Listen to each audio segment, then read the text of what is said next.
So normally, if you saw me on the platform at King Street, you'd think I was going back down to Old Town to visit some of my favorite bars there. Not today. Today we're taking the metro into DC to visit some of my favorite speakeasies. Get ready. Welcome to Pour It On Me, where the drinks are strong and the stories even stronger. Sip slow, speak easy, and let's get a little unfiltered, because every great story starts with a pour.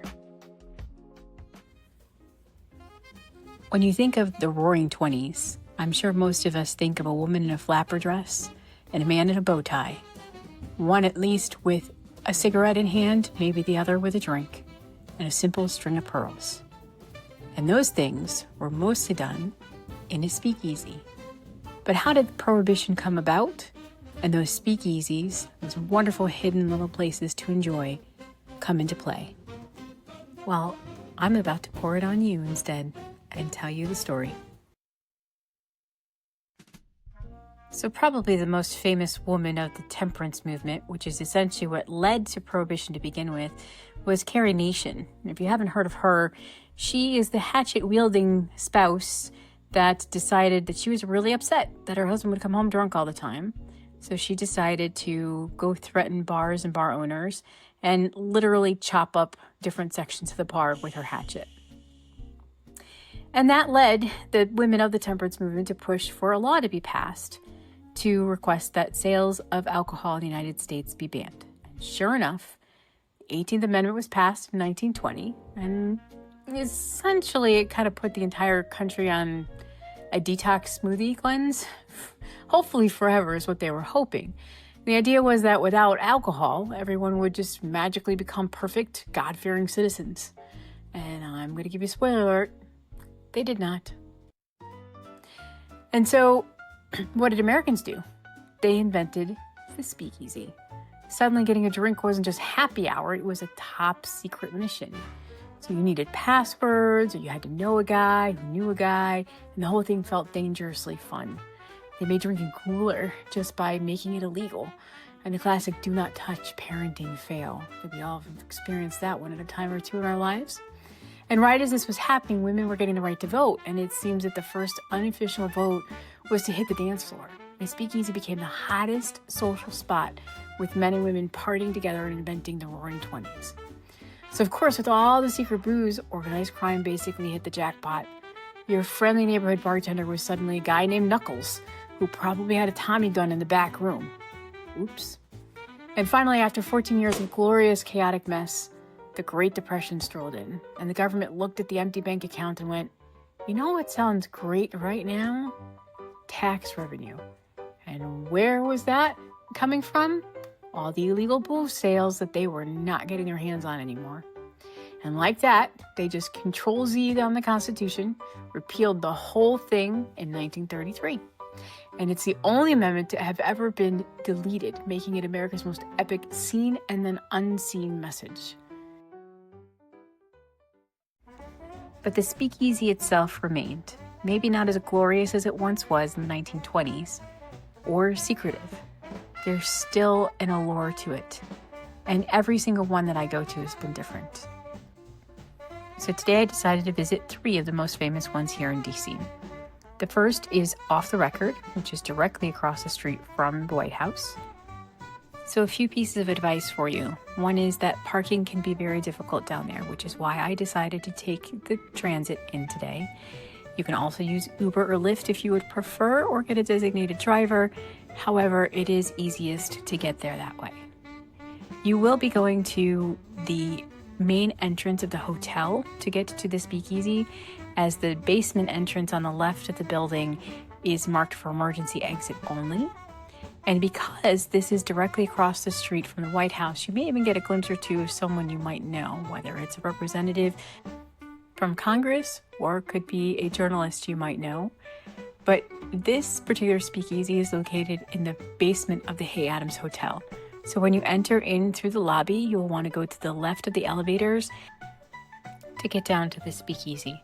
Now, I'm going to tell you that Off the Record is not just a speakeasy. It's really a DC institution. So the walls when you walk in are lined with political caricatures of presidents and senators, sometimes journalists even, and they're hilarious to just go through and look at if you get a chance to do it. It is gorgeously modeled with even a fireplace in the back corner. It has a hexagon bar, and all the seats are either velvet or red leather, and it's just gorgeous to begin with.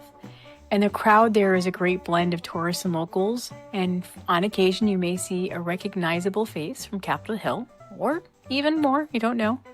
And the martinis there are absolutely legendary. Sometimes they're served even with jelly beans or some type of personality to them.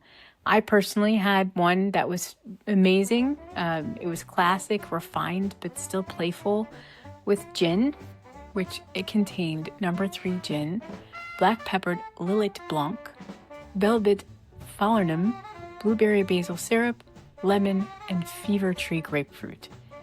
I will tell you it was a little pricey at about $30, but it was an amazing drink, and the bartender was very, very liberal with the alcohol. So I was not disappointed in the least. In modern cocktail culture, off the record is definitely proof that a great speakeasy doesn't have to reinvent the wheel. Sometimes all you need is a timeless drink, a cozy seat, and the feeling that you're somewhere important, whether that's because of the history of the walls or the whispers at the next table. But it was really a welcoming environment. However, the one thing I will say is that I got there at about 5:15 p.m. and it was packed. So trying to find a seat was very difficult. And so you want to make sure that you're getting there early or going a little bit later after the 9 to 5 crowd has moved out for the day. Okay, so my next stop was at the Mirror. Now, I had no idea that this place even existed till a few months ago, and I've been dying to go. So this was my first time. And if you didn't know it was here, you'd walk right past it.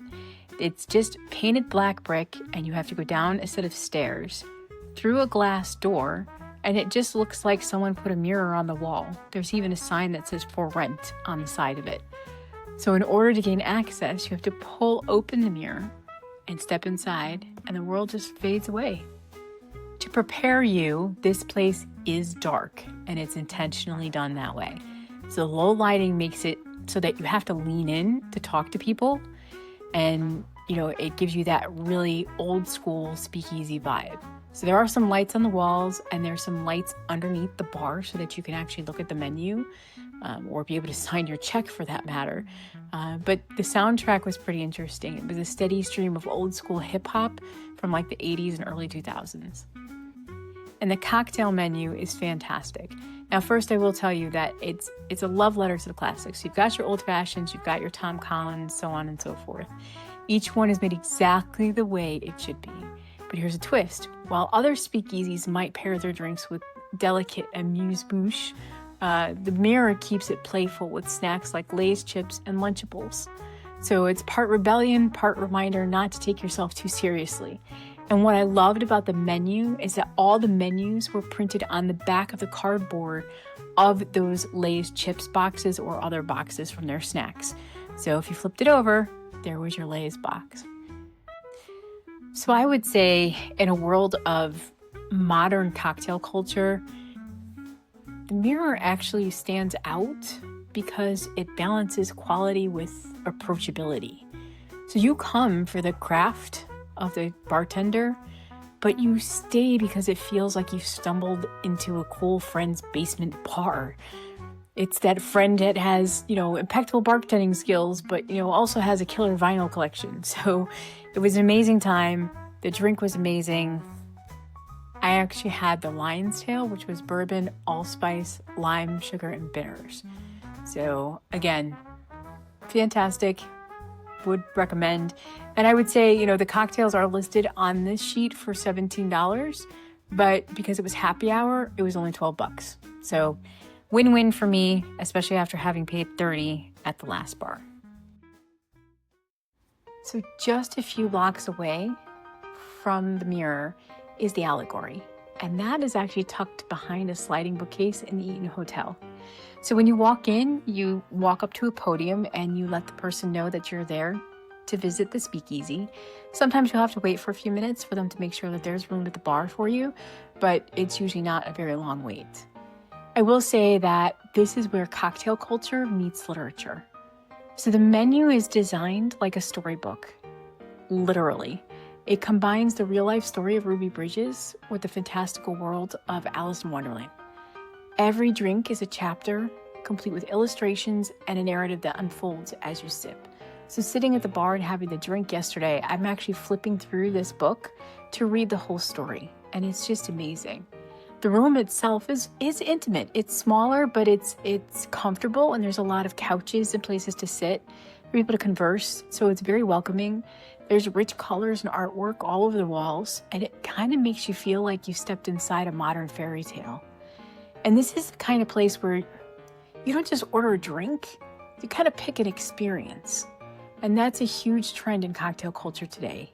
So you're creating a multi-sensory experience that lingers long after that glass is empty.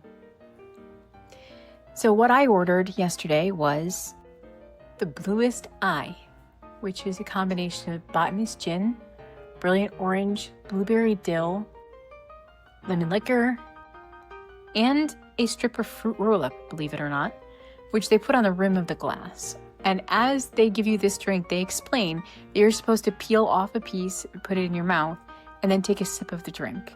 And I'm going to be honest, it was fantastic. I know I use that word all the time. And honestly, the fruit roll-up made the drink. As I would peel off each piece and then take a sip of the drink, it really enhanced the flavor. I can't describe it. It was amazing. So go check it out yourself. I'm hoping that you enjoy it, as well as a number of the different ones that they have on there. The Allegory proves that a speakeasy can be more than just a hidden bar. It can be a place where your drink becomes part of a larger story. And I want to thank you all today for being part of my story and for walking through DC with me. This was a great night. I will say that they were all very generous pours, so you are getting your money's worth. And hopefully this will encourage you to come to DC and enjoy them yourself. And if you do, please reach out. I'd love to have a drink with you. And ask you to tell me some stories and pour it on me.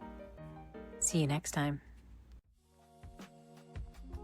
Thanks for hanging out with us on Pour It On Me, where every pour tells a story. Want more cocktail adventures? Visit us at www.pouritonme.com or follow us on any social media channel at Pour It On Me Podcast. And don't forget to subscribe wherever you listen to your podcasts. And as always, please drink responsibly. If you or someone you love needs help, you are not alone. Call the National Helpline at 800-662-4357 for free confidential support 24/7.